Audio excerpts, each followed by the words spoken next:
Hello, good morning. तर मी आज मार्केटमधनं आणलेले होते, आज पण नाही, कालचा शुक्रवारचा व्लॉग आहे. तर तुम्हाला मी आता ह्याचे रेट सांगणार आहे. हे चांद पापलेट आहेत. मावशीने चांद पापलेट फ्री दिली आणि 5 किलो कोलंबी आणलेली आहे. ती मला चांगली स्टोअर करून ठेवायची आहे. आणि मोठा कुपा आणलेला आहे. परत बोंबील आणलेले आहेत. खूप सारी फिश आणलेली आहेत. मी आज तुम्हाला त्याचा रेट सांगणार आहे. तर बघू शकता, एकदम फ्रेश आहे. मी कुलाबा मार्केटमध्ये गेली होती आणि मी संध्याकाळच्या मार्केटमध्येच गेली की जेणेकरून मच्छी खूप स्वस्त दिली आणि खूप फ्रेश होती. तर तुम्ही हे बोंबील बघू शकता. बोंबीलची साईज पण बघू शकता.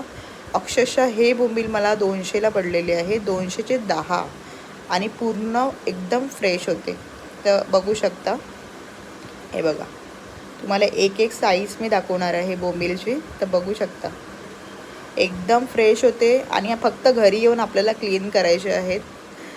आणि ते लोक असेच भरून देतात. जर क्लीन करायचं असेल तर वेगळं कोणतरी असतं क्लीन करायला, पण माझ्याकडे तेवढा टाईम नव्हता.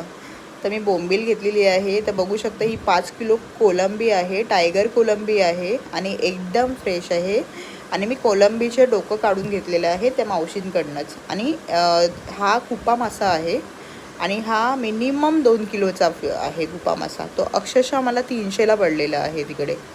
बघू शकता साईज, हे बघा. एकदम फ्रेश होता, एकदम एकदम कडकडीत होता. तर तुम्ही त्याचं हे डोकं पण बघू शकता आणि डोळे पण बघा. तर अशा प्रकारे मी आज फिश घेऊन आलेली आहे.